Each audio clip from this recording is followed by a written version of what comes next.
Le président américain Donald Trump ordonne des exercices militaires dans la mer des Caraïbes et le dirigeant vénézuélien Nicolás Maduro demande d'éviter le conflit. Il affirme qu'il se défendra s'il est attaqué.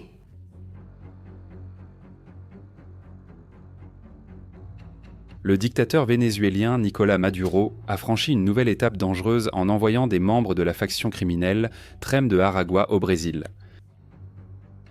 Cette manœuvre montre clairement sa tentative de protéger des criminels qui figurent déjà sur la liste des cibles des États-Unis, tout en exposant la fragilité des frontières brésiliennes.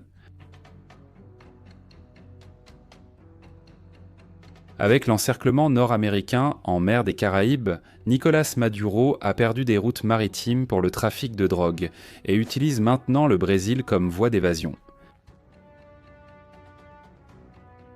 Le commandement sud a accru la pression autour du Venezuela et bloqué les navires suspects, en surveillant l'espace aérien avec des chasseurs F-35 et en utilisant des drones pour suivre les itinéraires.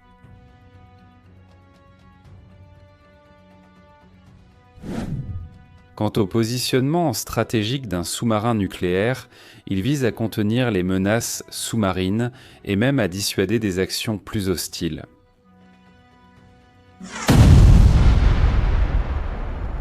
Cette opération, baptisée Cercle Final, a pratiquement asphyxié le régime chaviste, qui dépend directement du narcotrafic pour se maintenir.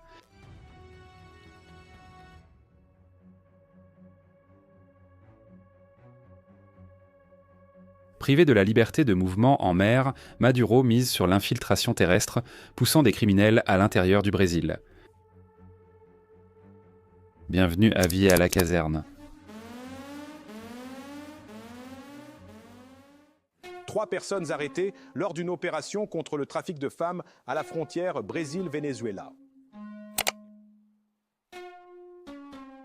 S'ils veulent éviter la chute du Venezuela, dans un bain de sang, dans une guerre civile fratricide produite par les fascistes, garantissons le plus grand succès, la plus grande victoire. L'organisation Tren d'Aragua s'est renforcée dans le vide laissé par la crise sociale du Venezuela. La faim et le chômage sont devenus un carburant permettant au groupe de recruter même des citoyens ordinaires qui, désespérés, sont devenus des mules du trafic. Aujourd'hui, cette faction opère déjà sur plusieurs fronts: drogue, trafic de femmes et blanchiment d'argent. Ce bras criminel a désormais franchi notre frontière, révélant la vulnérabilité de la souveraineté brésilienne.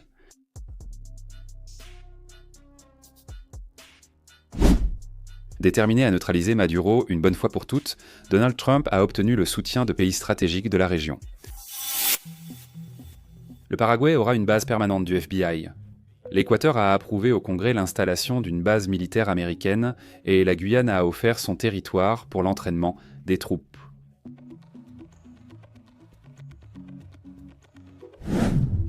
Même Porto Rico, territoire américain, est devenu une base avancée pour les F-35 récemment arrivés dans la région. Si le Venezuela est agressé de quelque manière que ce soit, il passera à une phase de lutte armée. Monsieur le Président Donald Trump, merci pour le plan que nous avons, Président A, que nous avons eu et que nous avons.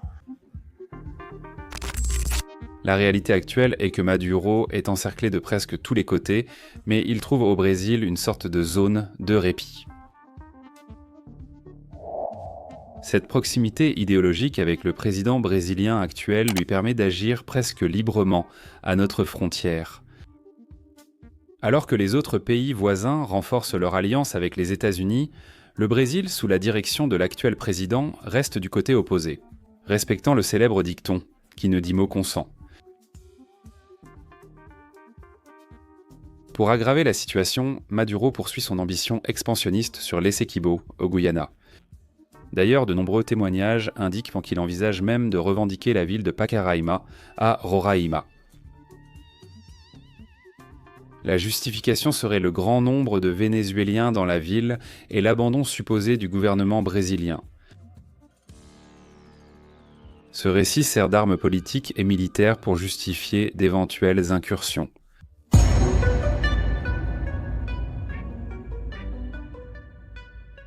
L'alerte autour du Venezuela est montée d'un cran après l'épisode où Nicolás Maduro a envoyé 2 chasseurs F-16 pour survoler et menacer le destroyer USS Jason Dunham, basé aux Caraïbes. L'ordre de Donald Trump a été clair. Tout aéronef qui mettra en danger les navires américains dans la région sera autorisé à être abattu. Le message était direct, et l'impact psychologique sur les généraux vénézuéliens a été immédiat.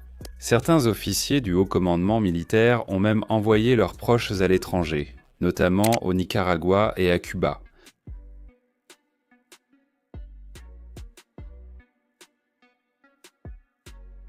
La presse nord-américaine a qualifié l'acte de Nicolás Maduro d'envoyer les F-16 comme une démonstration de force vide.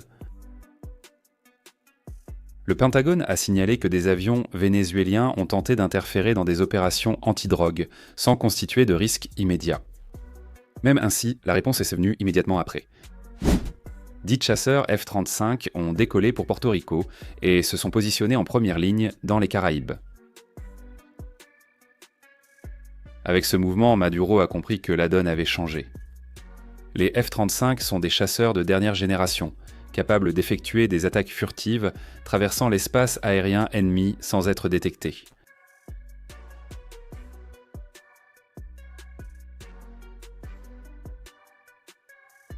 Pour un dirigeant acculé et craintif comme Maduro, savoir qu'il pouvait être frappé à tout moment a suffi à modifier son discours. Dans une déclaration récente, le dictateur chaviste est même allé jusqu'à demander la fin de l'offensive nord-américaine dans une claire demande de capitulation.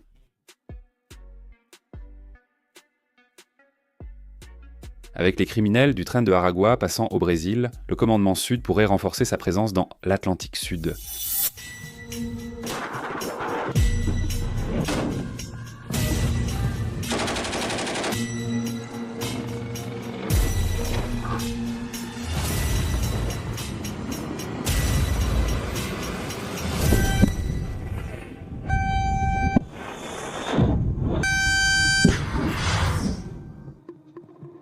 Il est possible que, bientôt, des destroyers, des avions de reconnaissance et des chasseurs de dernière génération commencent à opérer près de la côte brésilienne.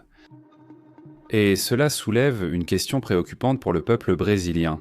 Jusqu'où le président actuel du Brésil pourra-t-il maintenir son omission face à l'infiltration de criminels liés à Maduro ? Négliger cette réalité peut coûter cher en souveraineté et sécurité nationale. Donald Trump a déjà dit qu'il ne ferait de cadeaux à personne. La stratégie vise à étouffer économiquement et militairement le chavisme pour forcer Maduro à céder. Mais la nécessité d'une incursion militaire à l'intérieur du Venezuela devient de plus en plus évidente. Les analystes militaires estiment que le Brésil est devenu un point de vulnérabilité dans le plan régional des États-Unis. Alors que les voisins régionaux offrent leur soutien au gouvernement Trump avec des bases et une coopération militaire, le Brésil a annulé des opérations conjointes, ouvrant ainsi la voie au commandement sud pour encercler également les routes du trafic autour de la côte brésilienne.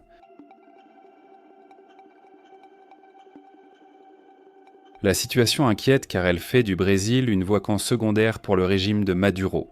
Devrait-on vraiment mobiliser les forces armées brésiliennes pour soutenir les actions des États-Unis ?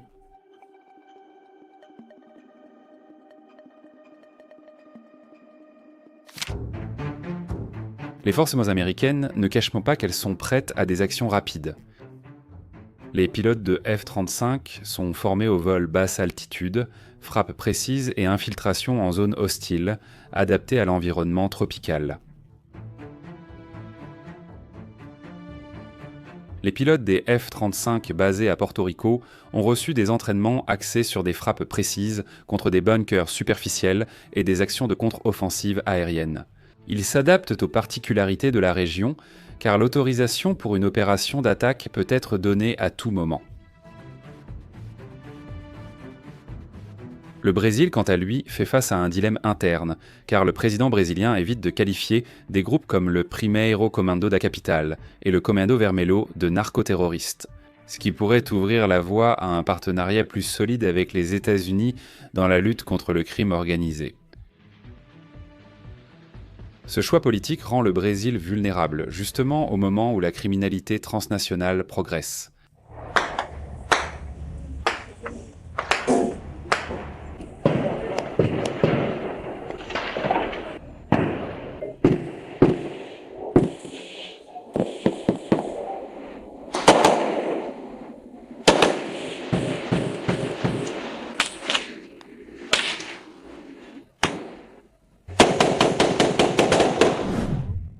Si l'offensive contre Maduro continue de progresser, il est probable que nous assistions à des actions coordonnées dans les Caraïbes, en Guyane et même dans des zones proches du territoire brésilien.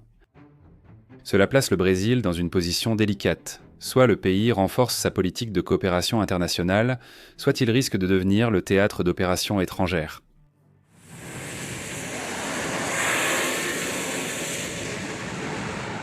Les prochains jours seront décisifs et ce qui a commencé comme un mouvement militaire dans les Caraïbes peut se transformer en une opération d'envergure continentale.